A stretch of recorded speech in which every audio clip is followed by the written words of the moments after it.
and say, I'm running to you. I'm running to you. I hear you calling me. Oh, yes. I hear you calling. Say, I hear you. Can you hear the voice of the Lord? Come, where you need. He's calling you by name. He's waiting on you. Just keep believing.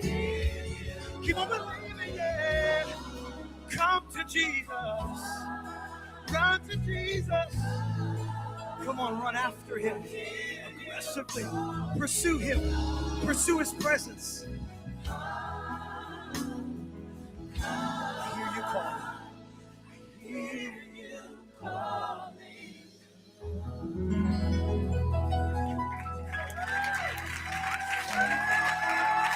Come on, give it up.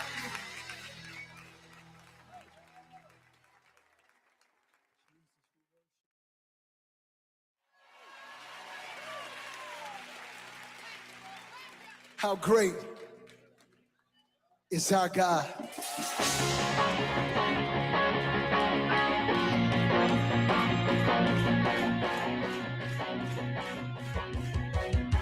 Let's go. Let's go. Say yo. Say yo. Say yo. Come on, lift it up all over the room. Say yo. Say yo. Say yo. Let's go. So how great is our God? Sing with me, how great is our God? Oh, we'll see how great is our. Come on and clap those hands, yo.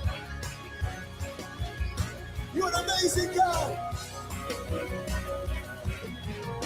Lift up your voice, let's declare it. How great is our God? Sing with me, how great is our God? Tell somebody beside you, say, oh, we'll see how great is our God? Clap those hands, yo. There's nobody greater than the King of all kings. I need you to do me a favor, lift up those hands. Say, I lift my hand to give you glory. Say, I lift my hands, Lord, to give you praise. I'll praise you, Lord. Say, I'll praise you, Lord. And I will praise you. Yeah. Lift him up in here. Say, I lift my hand to give you glory. Lord, we lift up our hands to give you praise. And I'll praise you, Lord. Say, I'll praise you, Lord. Will you praise him? Yeah. Say, I lift my hand because it's been so good. We lift up our hands, Lord. We want to give you praise. And I'll praise you, Lord. Say, I'll praise you, Lord. And I will praise you. Yeah. I need to hear you. Say, I lift my hand. Connecting the community through gospel. The new 107.9 FM, W300EB, Macon, and WDDO 980 AM, Perry, Macon. The views expressed on this program are not necessarily the views of the Glory 980 AM, the Glory Media Group, LLC, WDDO AM, its staff, management, or advertisers, but are the views and opinions of the participants of the broadcast.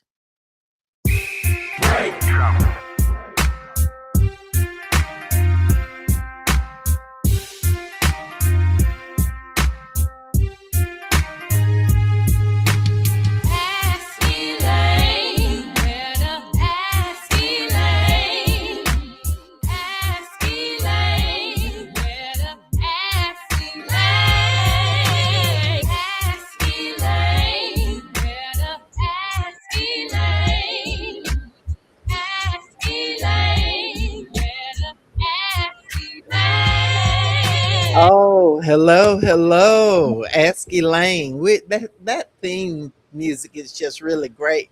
And I need to remind you that my son Lenny composed that, and um, he, along with his wife, they recorded the theme song. We've been using it for a number of years, and folks tend to like it. You like it, Herbert?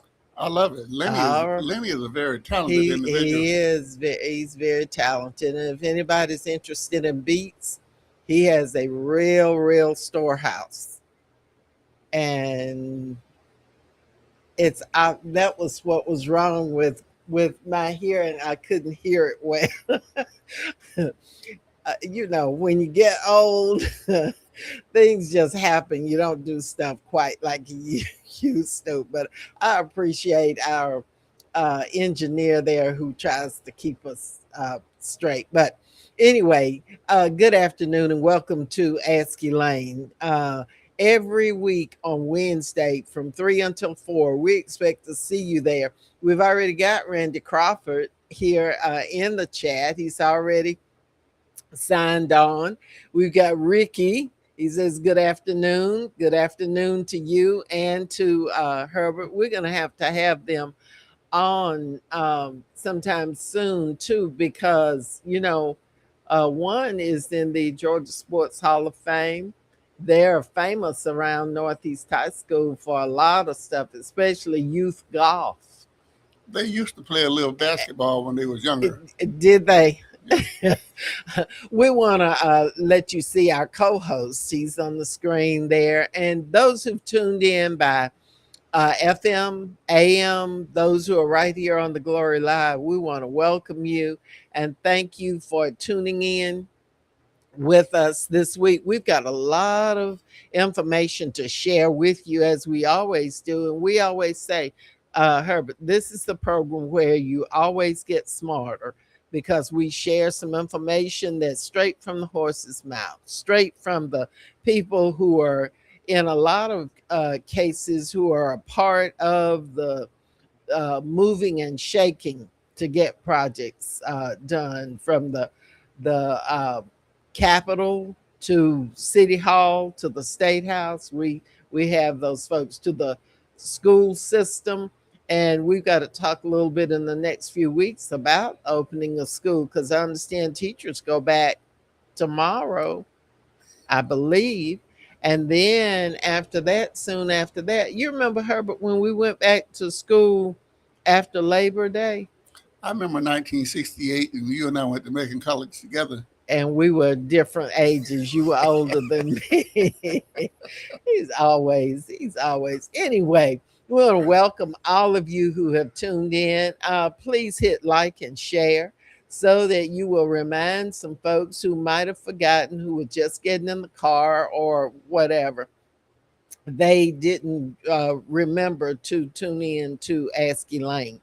The first thing we want to talk about today is we want to greet you, and then we want to express our condolences to families who have lost loved ones, both on the national level that we've heard and read a lot about, on the state level, and then here locally too. We want to express our condolences to NAACP local president, Mr. Willie Dumas, in the loss of his father. And we just, our hearts go out to him. He has lost a number of family members and close relatives over the last several years, and to all of the families who are dealing with the loss of loved ones, the Lester family and others who have experienced loss. And we also want to do a big shout out to those who are graduating. We do have some summer graduations. EL High School had a summer graduation back June 27th, and 20 more folks were added to the rolls of high school graduates, and they have gone on to do whatever it was that they wanted to do. See, I'm not the only one that's messing with these headphones. Herbert, How many graduates have graduated from the school that you started years ago? How many? yeah, How we many? started in 2011. Graduated our first class in 2012, January 2012. There were 20 students. And as of now, we have graduated over 2,100 students 2,100, with huh? their high school diploma. And our program is accredited. And so when students graduate from the school, they know that they've fulfilled all the requirements. Um, and we present them a high school diploma, an individual one, which attests to the fact that they've completed. And then they can move on to 4-year college, to 4-year to technical schools. They can go into the military. They can go to a job and check off the box that says, are you a high school graduate, or what's your high school? And then also many are able to advance on their job because a number of people are stuck, and the educational requirements mandate that you have the high school diploma. So we see students every day who just are so grateful that they came back to EL High School, finished their high school diploma, and they're now able to move on in life. And you know what? Uh, the studies show that those who attain a high school diploma can earn $500,000 more during the time that they're earning salaries, can make $500,000 more in earnings just by elevating themselves and becoming a high school graduate. So I think that might be well worth it. Plus, the self esteem part of it. I finished this. It's just so very important. You can hold your head up a little higher. And so we just want to congratulate all of them. We want to congratulate those who finished up during the summer through the Bibb school system and other school systems around. So if you need to call in, please call 478-250-1444. We're expecting a group to come on very shortly. And then at the 3:30 hour, we will have some local folks, some ladies who are plowing new ground, Herbert. But let's talk about the ministers' luncheon that's going to take place. The Reverend Dr. Walter L. Glover Jr. is calling all ministers. It's a clarion call. It's a charge to keep, Herbert. Tomorrow at 11:30 a.m. at Greater Zion Hill, the Dean of all ministers, Dr. Glover, is calling all ministers to come and sit at the table, have lunch, which is being sponsored by Representative Floyd Griffin and Senator David Lucas. It's being catered by Charles Murphy, and you know Charles Murphy does some good food, and it looks good, it smells good, it tastes good. So the two legislators are sponsoring this clarion call that Dr. Glover is making, because he realizes that we've got a real leak in this old building. Did I say that right? That's correct. There's a Absolutely. leak in this old building, nationally, statewide, and locally.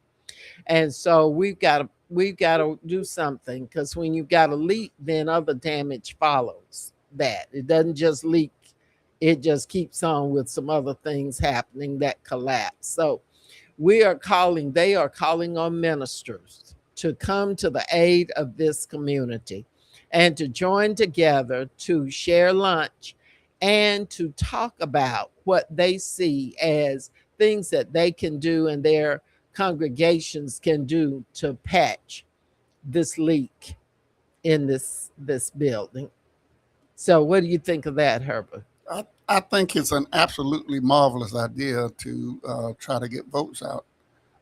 It's a lot of things we need to do. We need to come together, but we need to have a good voter turnout. This is one of the most important elections we had in a long time. We have President Trump, who's the president of the United States.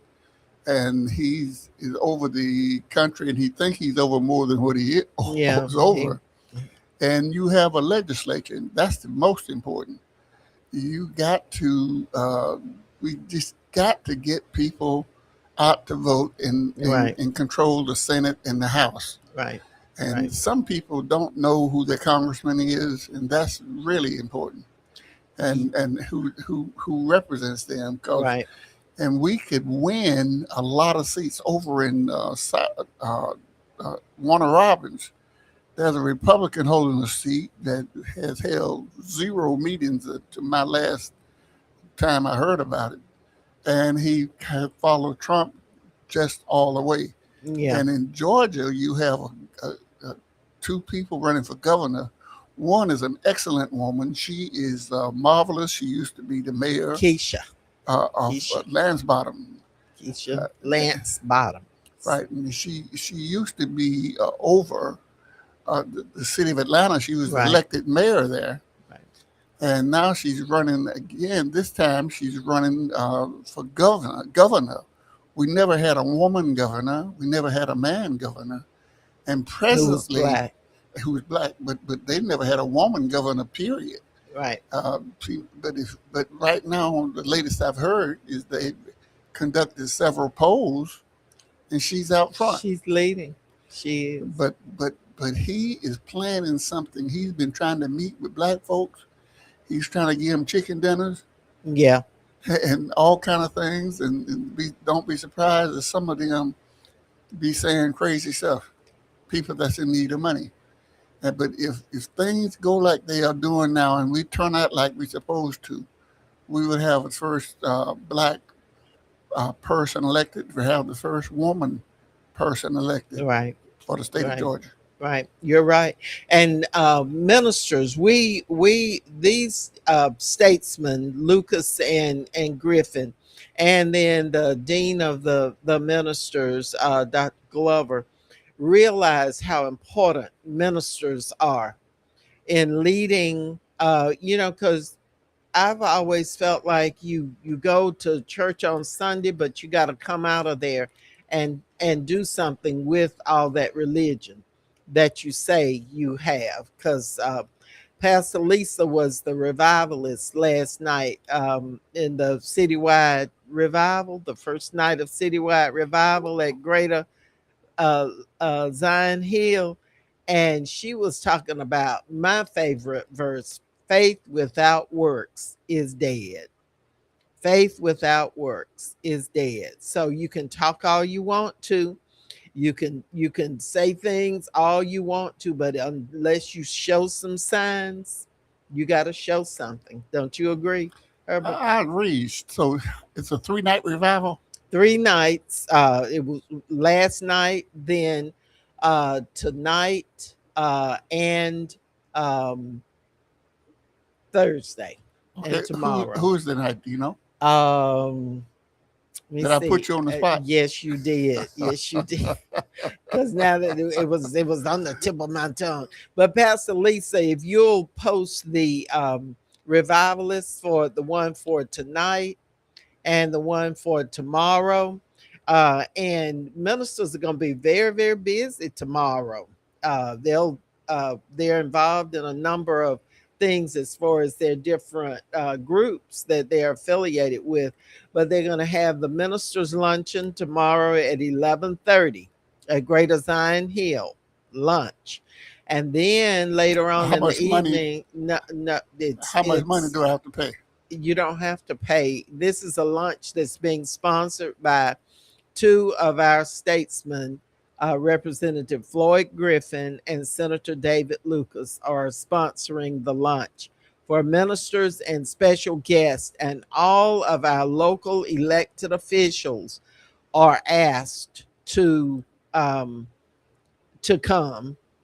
and to be a part of this. And what we want to do is have these two statesmen. They're anyway. Before I mess that up, I've already messed that up. Anyway, they're going to kind of talk to try and inspire the folks who are there to realize the power that they have and the responsibility they have, a charge to keep that they have.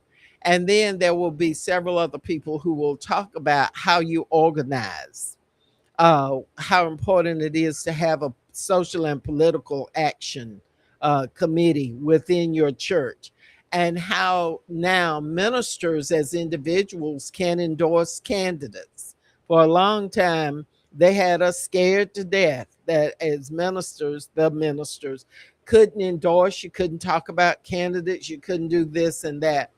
That is not, that is a myth. Ministers in their individual capacity can endorse, and where you endorse is your business. The membership, we're going to try and work the 10 steps in organizing your social and political action committee within your church so that you can effectively organize and get your membership out to vote. And that is going to be very, very important. All of the political activities of years ago in the heyday of the civil rights movement started in the church. Many of our Black schools started in churches because that was one of the safe havens, one of the few that we had. And so we've got to go back to what has brought us over.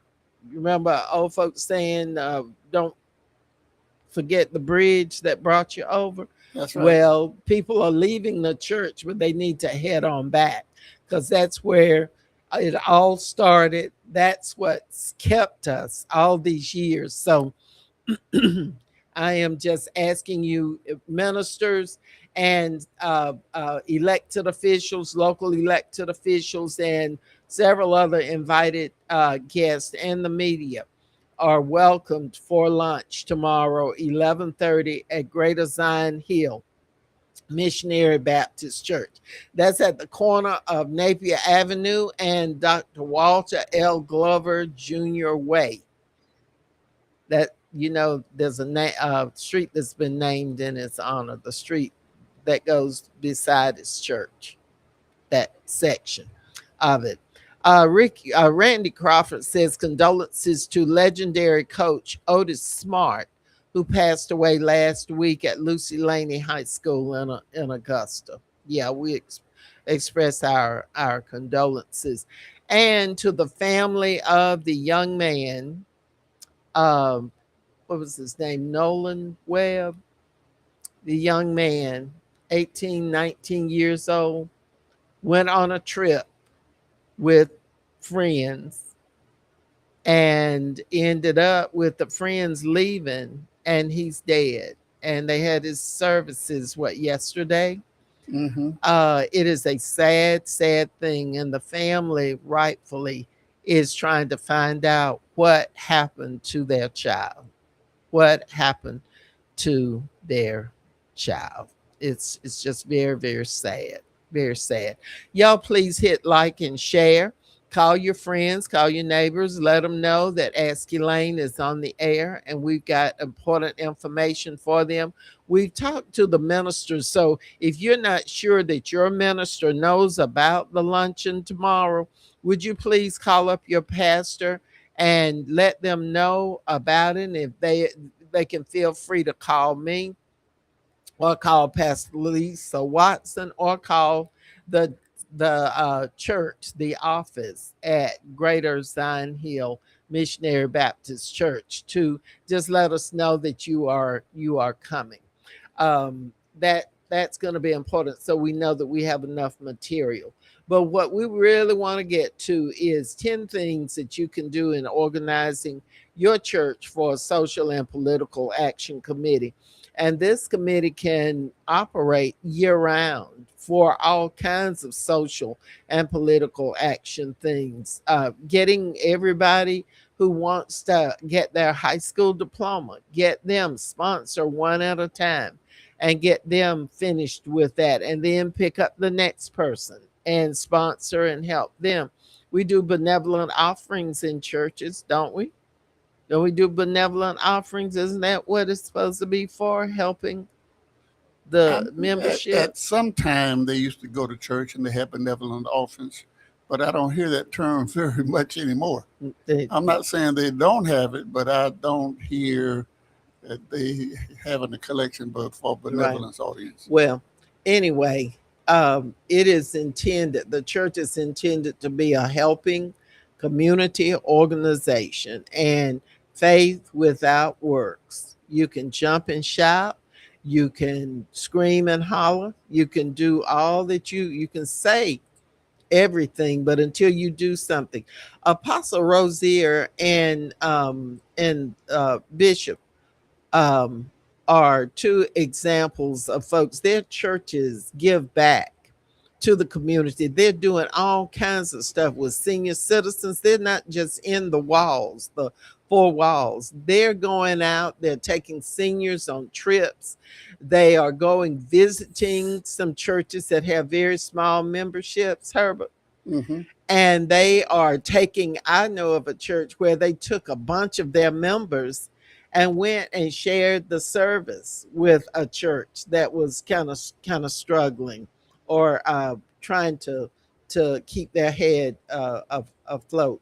So people ought to be like that. Ricky Crawford adds this information. Pastor Eric Scott, this is the Herbert. This is the citywide revival, the Evangelical Ministers Alliance revival. Last night, Pastor Uh-huh. Lisa Watson.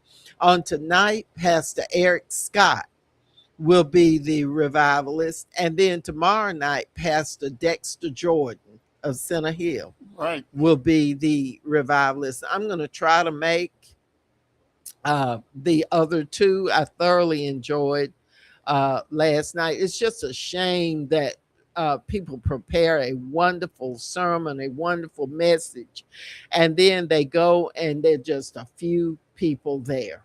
There's not a lot of people to hear the wonderful message. You know, Faith without works. there's a whole lot of people go to bedside Baptist That's right. A church. lot of people with COVID, a lot of people went home and they didn't come back A to lot of church. them didn't come back They to church. still, They could yeah. watch, they could listen to the sermon on TV, and they could sit back with their But you know PJs what? on, have pancakes and sausage. I guess some church is better than no church at all.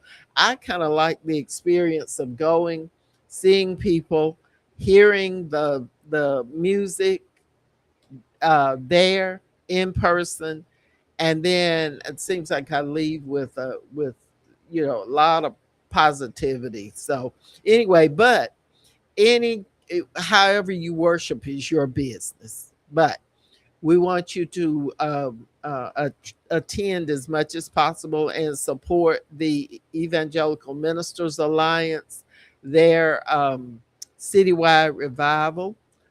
It continues tonight with Pastor Eric Scott, and then also on tomorrow, Pastor Dexter Jordan will be the revivalist. Now Dexter Jordan over at Center Hill, now he can pull it.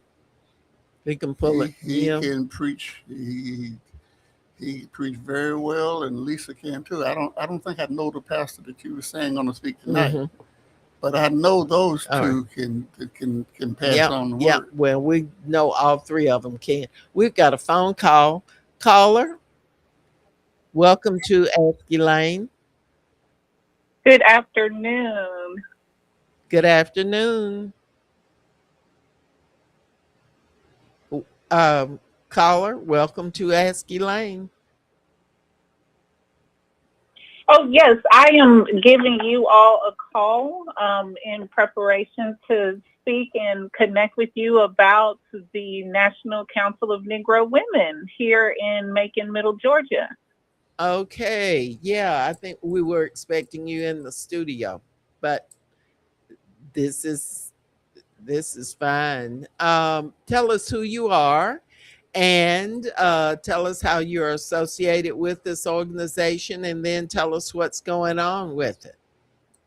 Absolutely. Well, thank you so much. And I stand in the gap for wanted to give recognition first and foremost, standing in the gap for our president of the Macon Middle Georgia section of NCNW, Ms. Kimberly Gray Harmon. Yeah. And I also wanted to recognize our national president of National Council of Negro Women, CEO and Reverend Siobhan Arline Bradley, as well Uh-huh. as its national chair, Dr. A. Lewis Keith, and the NCNW Georgia State Coalition president, Dr. Gloria Dodson. And we are very excited about the chartering of the National Council of Negro Women right here in Macon, Georgia, as the Macon Middle Georgia section. Yeah, yeah. So tell us how that came about. Absolutely.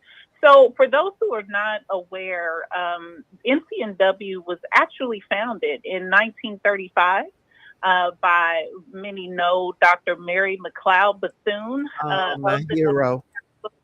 of Negro women. Absolutely. And NCNW is really known as an organization of organizations. So we're comprised of close to about 400 campuses and community based sections. That's inclusive of 38 national women's organizations. And we're truly goal to enlighten, inspire, and we're actually connected with 3 million women and men to support and serve its mission, which is to lead, advocate for, and empower women of African descent, their families, and communities. So, continuing in this legacy, the community can expect to see Macon Middle Georgia section of NCNW, which we were chartered on Juneteenth of this year of 2026. So Hmm. we anticipate to operate in the same spirit of excellence to promote education, entrepreneurship, financial literacy, and economic stability, and likewise the promotion of healthcare access, civic engagement, and public policy and social justice. So I Yeah. am so excited. My name is Akilah Griffin. I serve as the historian for the Macon Middle Georgia section, and we are just extremely proud of the different platforms that Macon has, such as yourself, as well as any others that have platforms that are called to bring awareness to organizations within the community, such as this. Right. Well, it's our pleasure to, first of all, be a part of this class that's being inducted on Saturday at 11, no, at 2, Saturday at Yes, ma'am. 2 at Macedonia Church. And I think there are, what, 62 that are a part of that class that will be inducted? Yes, ma'am. We have a total of 57 charter members, and Hmm. then we also have 12 inaugural members. So we are definitely excited about the group of women that have come together to bring the mission and vision of NCNW right here in Hmm. Macon, Georgia. Right. And if there are ladies who are interested in joining, we will post the information in the chat, and so that you can make your interest known and become a part of the National Conference of Negro Women, the Macon, Georgia section. Now, on Saturday, this is a historic event, and everyone's invited. Family, friends will be there to witness their loved one being inducted. My family will be there because they know of my love and my adoration for Mary McLeod Bethune and all that she stands for: Awesome. education, civic awareness. And so others will be there. There are a number of people. And what I will do once the induction ceremony takes place, then we're going to recognize the list of ladies who are part of the induction ceremony on a future program. But what's going to happen on Saturday at 2? I want to keep saying 11, but that's when the minister's luncheon is, tomorrow at 11:30. This induction Understand. ceremony will be Saturday at 2 at Yes, ma'am. Macedonia Church, and we're very happy that they are hosting this event. Absolutely. We are indeed asking for everyone to come out and support. To your point, um, um, Councilwoman Lucas, we want to make sure, or Commissioner, excuse me, Lucas, we do want to make sure that we have the support of the community. And to your point, this is a legacy that has been in place since 1935. And so Mm-hmm. for the organization to bring its mission and vision to the arms of Macon, Georgia, and Macon Middle Georgia. We're supporting the surrounding areas as well, is indeed a historic event. So thank you so much for sharing the information within the links that you're going to provide. And we certainly look forward to seeing the community come out. We're excited. Yeah, yeah. Susan Smith has joined us, and Wade Horton. Good afternoon to you. We always are thrilled to have these folks who are listening in or and who are active in the chat. Y'all please hit like and share to remind others that they're missing out on their getting smarter today if they have not tuned in. But for those who are already in on AM, FM, and the other media, we just appreciate your being there.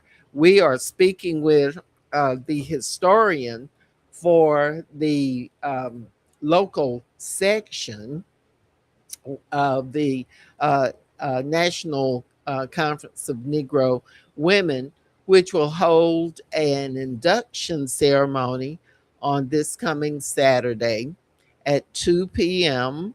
at Macedonia Church. Herbert, what do you think about I'd like the to know exactly what does the National Negro, conference?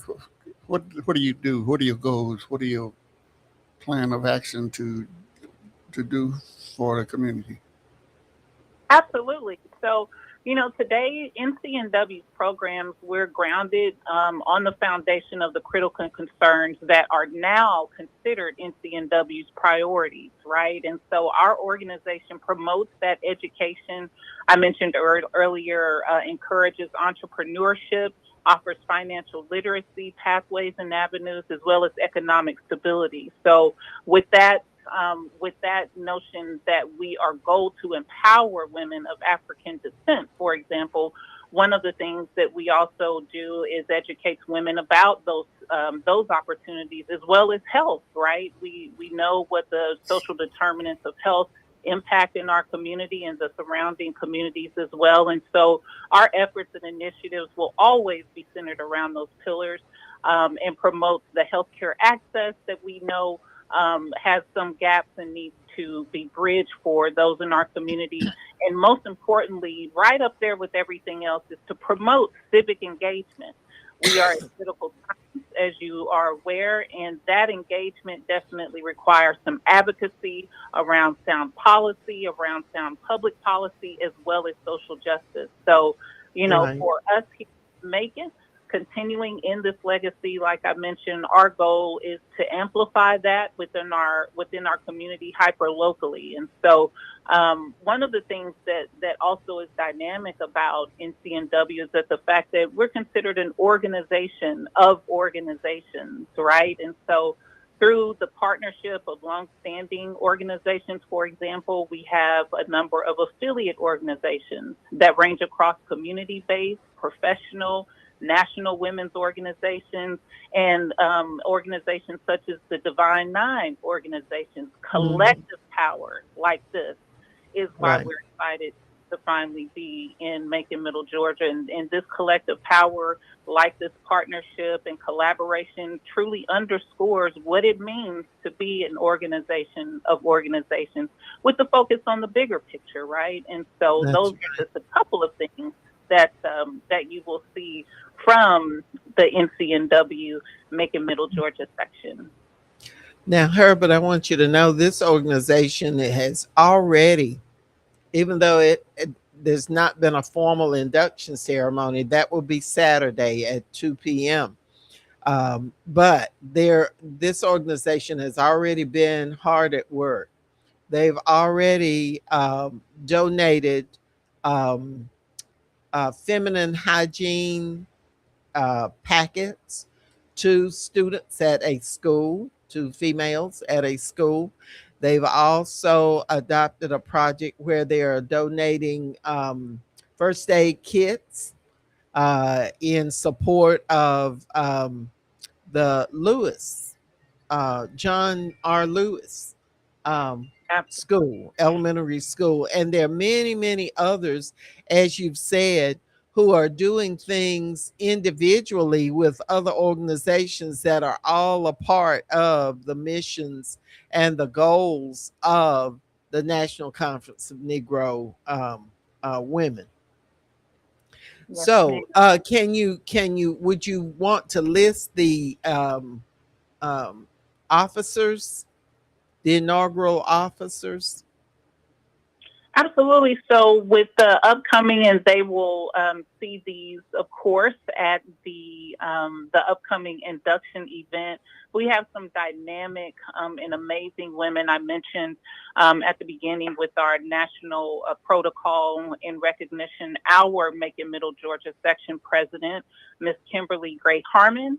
Hmm. Serving as our first vice president for this section is Shayna Burton. Serving as our Hmm. second vice president is Chelsea C. Crawford. Our third vice president is Jarketta Madison. And then we have, the engine also that accompanies these great ladies and their leadership to keep our section running. And so our recording secretary is Miss Tina Harrison. Our corresponding secretary is DeJuan Gilbert. Our treasurer is Tracy Williams. Chaplain, Siobhan Coombs. And we have several chaplain assistants ranging from Dr. Christy Roberts Lewis, Kendra Hmm. Norman Holmes, and Gloria Gray. And then in our parliamentarian space, we have Miss Linda R. Curtis. Our financial secretary is Lynette Howard. And then, of course, our bylaws committee chair is Miss Lisa Chadwick, and myself as the historian. So there's be an opportunity to meet these great women this upcoming Saturday, as you mentioned, at our induction ceremony. Okay, so everyone is invited. It's going to be a beautiful ceremony.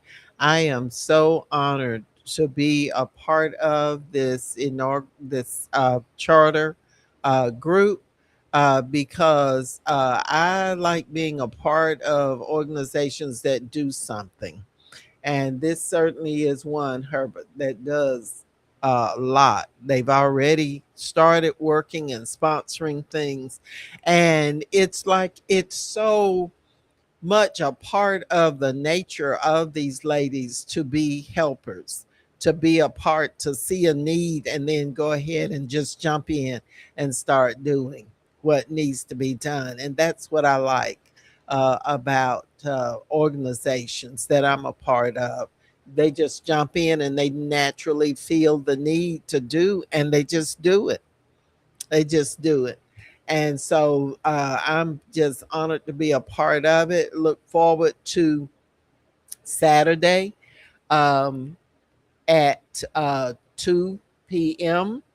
The induction ceremony, which will be at Macedonia Church on Eisenhower Parkway. And you all that are listening and your family and friends, especially if your friends or associates of the inductees, the 57 inductees, then you are so very welcome to be there. So after you attend the event over at Beulah Land, where they're doing the Herbert the Back to School event, and I believe there's another one at um, what is the Westgate on that site. There will be another giveaway on that morning. So after that, at 2 p.m., join us at the Macedonia Church to pay tribute and to share in the induction ceremony for the ladies who will form the charter class for the National Council of Negro Women. Thank you so very much for calling Thank in, you. and we appreciate it. And I know we will be hearing from you uh, many times over during the years to come because Certainly. this organization serves. Absolutely. Commissioner Lucas, thank you so much for your time, and thank you, listeners. We definitely look forward to seeing you all out, and we look forward to the work that will come from the hands of this great organization. Thank you so much. Right. Thank you. Thank you very, very much. Okay, so Herbert, you think you'll be there Saturday? Yes. If I said there'll be refreshments, I'll ask what I kind. think I the folks that were supposed to be on with us earlier were folks from Wilkinson County. And former Mayor Joyce Denson had called and she was requesting um, to come on and talk about the program that they have in Wilkinson County to try and keep kids in school, the absenteeism situation. And then we were going to have someone from the Bibb school system. We will just need to reschedule them. Maybe there was a problem with connecting, Herbert. Maybe there was a problem with connecting. Uh, we have Wade Horton on with us. Ricky um, has put on Anthony Road, Reverend Dunning. Ricky, do Which you want Dunning? to call us Reverend Larry Dunning? And I don't know what that means. I know that he will be in attendance at the luncheon um, on Mm-hmm. tomorrow. And we're hoping that all the other ministers, the ones that are in attendance at a number of other events in the community, who are just waiting to take up that charge, who are waiting to take up that charge. So we've talked about a bunch of things that you can be involved in. You have an open invitation to the EMA citywide revival. One night you've already missed, but you've got two more nights. Um, Tonight, you will have Pastor Eric Scott. And then on tomorrow, you will have Pastor Dexter Jordan. We welcome Susan Smith, Wade Horton. Um, okay, Rick Crawford is the wrong church. Yeah, his church is on Anthony Road, but the National Conference of Negro Women, that induction ceremony is going to be at Macedonia Church. But the citywide revival that the EMA is sponsoring is at Greater Zion Hill, Reverend Dr. Walter Glover's church. And we want to mention, too, that Reverend Glover, who is the Dean of Ministers in Macon and Bibb County, is calling all ministers to his church, their church, on tomorrow morning at 11:30 for a full lunch. The lunch is being sponsored by two of our statesmen who have served a number of years in the legislature, none other than Representative Floyd Griffin and none other than Senator David E. Lucas. And they will be treating you to lunch. So we want all ministers to show up. And while you're there, you can fellowship, but we also want to have a listening session. The legislators have asked for a section to have the ministers to talk about what they see as concerns and what they see as some possible solutions, some things that we can pull together and work on to make sure that we don't sit around and have to complain about the low numbers, the voter turnout, and what's going on, what's not happening here, what's not happening there. If you don't like what's going on, then you got to be a part of it. So we call on all, it's a clarion call. It's a clarion call to all ministers of every faith, every denomination, So if you are listening to this and you know ministers, please call them and ask them to meet us for lunch tomorrow at 11:30. And we will have not only several speakers there, but we will also have material that you will be able to take with you that will assist you if you aren't already organized for social and political action. um, Now I know the bishop in the AME church has said that everybody, all AME churches and pastors have to set up social and political action because the AME church has determined that voter participation is one of those missions that we have to be a part of. I know Stewart Chapel has a social and political action committee because I'm the chair of it. And a number of other churches have social and political action. Bethel CME has one. I know Union Baptist, Reverend David Stanley. I know that his church, and I know I'm leaving out some because I just don't know all of them, but those are the ones that I know have political action. Allen Chapel has a social and political action committee. And just any number of them have. If you know of a church that already has a social and political action committee, put it in the chat and let me know, and I will announce it and give a big salute to you because it's good to have that organized committee to deal with things. And now that we have this election coming up, we have some real work in social and political action. Herbert, you have a topic that you wanted to discuss today. You've been on a trip, haven't you? I just come back from St. Louis, Missouri, and it's always interesting to go out of the country. But here in Macon, Georgia, we need to get involved. We need to vote, and we need to make better choices of people that's running for office. Sometimes we had all those positions open for judge in Macon and Bibb County. Nobody ran. Nobody ran. We got all these lawyers here. None of the lawyers decided they wanted to run for judge. You got the solicitor at the state, at the Bibb County Courthouse. Nobody ran.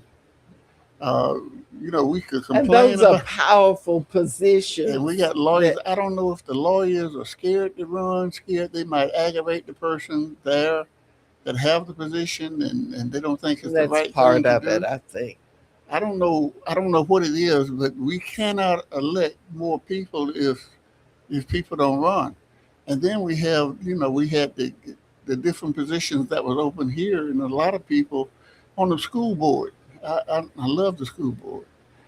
You have the majority of the people, and those who listening have heard me say this before. We have the majority of the people that go to the Bibb County school system. About 80% or so are black.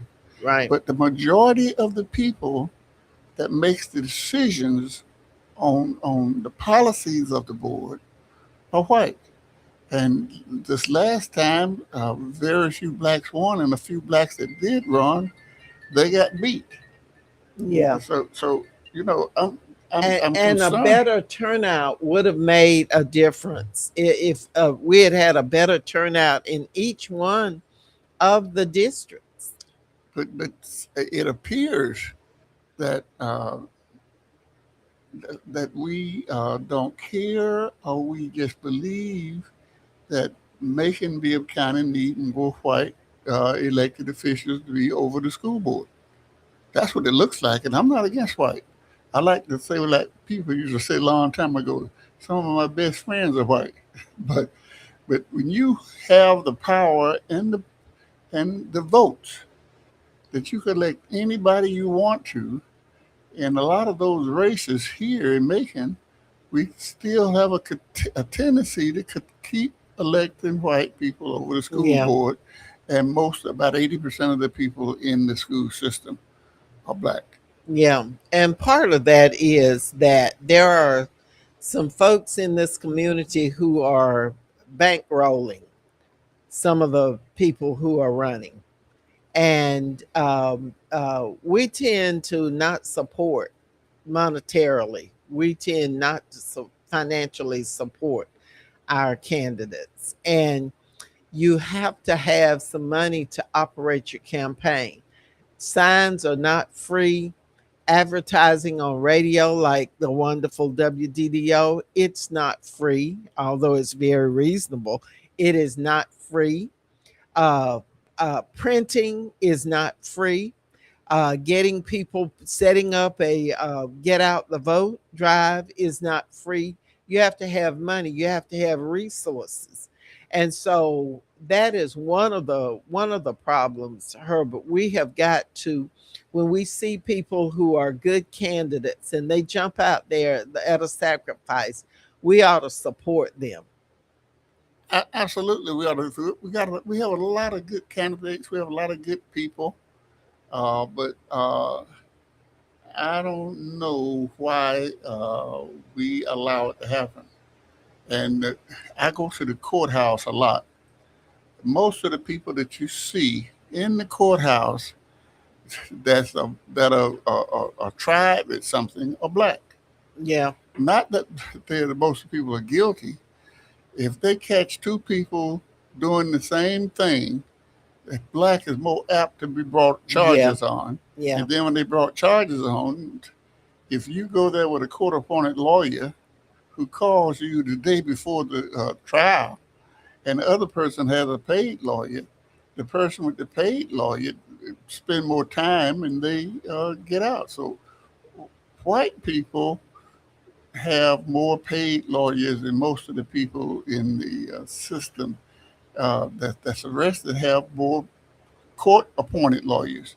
And so, for those reasons and other reasons, most of the people in jail are black. 80%. When you go to the courthouse, uh, looking at court cases, the people you see are black folk. yeah, And the yeah, people that go to jail, and they have some of the most unprepared people representing them. And I was in the jail today. Most of the people, I think we had 15 people that I talked to today in the jail. Out of the 15 women, two was white, the rest was black. All over, most of them don't have a lawyer. yeah, And so you don't have a lawyer, you're going to go to jail anyhow. Because it's hard. And most of the court appointed lawyers that they have, they don't have, they don't, so many of them, they can't get around to seeing the person but to the day before the trial. I mean, this is the cold facts. And if you want to change something, we got to do something. It seems like right now we are not doing very much. yeah. We've got to do better. And I know sometimes that we are critical of, there are some people that just want to know what to do and they don't know. But once you provide them with the information, like we're doing for the ministers with Senator Lucas and Representative Griffin and the Dean Walter Glover on tomorrow at lunch at 11:30, we're trying to provide information to the ministers, and we're trying to glean information from the ministers as to how they know best, because running a church, that's a business. That requires organization. That requires a whole lot of things, including financial operations, organization, all of that. And so this is going to be a two-way discussion. First of all, the challenge, the clarion call from these folks that I hope everybody respects. These three gentlemen are in a category, Herbert, like you are. They're statesmen. They've been out there a long, long time. They've given their lives to serving the community. And so they are issuing a clarion call. If you have been awake anytime over the last several years, you know that we are in crisis, not only in this community, but on the state level and on the national level. Did you hear, Herbert, that Georgia is now majority black and brown? Absolutely. It No, is I'm gonna tell you. officially a purple state. It is officially a majority minority state. We need to act like it and vote We like we count. we gotta act like it, and we have to vote. But the black and brown thing. Let me just give you my opinion on it. Mexicans don't like to be in our category. I bet you they've changed since Trump is trying to Look send here, them all look here. back, whether they're legal or not. I Mexican, bet a you. lot of Mexicans I identify. bet you they've They changed. identify more with white folks than black folks. Herbert, I mean, I'm just. you don't think that Look here. that Trump has changed any They of them? they don't identify. Most Mexicans, they don't identify. And then you have these convenience stores. I'm just rattling now. You have these convenience stores that most of them you go into, they won't let you use the bathroom. I mean, you go in the regular average convenience store. That's whoever running it. They do not. They say my bathroom not working, and most of them don't Have even you let you use the seen some of bathroom. the bathrooms when people go in and just use them and come out? I don't know, but Well, seem see, like, think about it from another angle too. Now, let's see. My sister Nita says that to both of us, giving a big congrats to Bethel AME for 105 years. They had a wonderful anniversary on Sunday, and that's our old neighborhood. We're from Bellevue. I heard We're about it. Bellevue, the Huckabee girls from I Bellevue. heard And about our Bellevue. cousin Vess I heard was well known. he was a gangster. And we've got to give our condolences to the family of the late Alan Walden. That's who I wanted to remember. Alan Walden passed away. He was a part of the team that promoted and worked with Otis Redding. And so his daughter Jessica is the president and CEO of the Chamber of Commerce. Very, very nice person. But Alan Walden wrote a book a few years ago, and he included my cousin Vess in there because Sylvester Huckabee was Otis Redding's. He was what? Gangster. Yeah, kind of. But anyway, he was Otis Redding's bodyguard. And it is an interesting story that we can tell about Sylvester. And Sylvester was the smartest thing you ever want to meet, but Sylvester used his smarts the wrong way. I'll tell you what Albert Billingsley told me. He had a house, a church he was building, Bellevue Baptist Church, and they was breaking in it all the time. And he couldn't get the building. They go in and tear something up, and then somebody told him contact Vess Huckabee. And my cousin. He put the word out in his house. The place he was building was never broken in again. Sylvester did not play. We're gonna have to get that book and then bring and share the part of the book that Vess is included in, Alan Walden. But we want to pay our respects to his families, extend our condolences in the loss of Alan Walden. Also, one other person, you remember Bud Fletcher? Yeah. Who was a former director of the Board of Elections. When Bud, it used to be her, but we'd go down there. I'd leave the Board of Elections in tears not because I was scared, I was just so mad. And that was frustrated. But Bud Fletcher came in and revamped that whole thing and made voting like it should be accessible, open to people. He died recently, and his services are going to be held, and we'll share that when we go back to the office and get that information. A memorial service will be held in his honor. Herbert, we've about finished all of our time. It is time for us to go.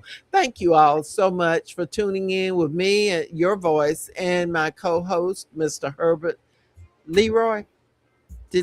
That sounds good. Herbert Leroy Denard. Thank you so much. We'll see you again next Wednesday for another edition of Ask Elaine.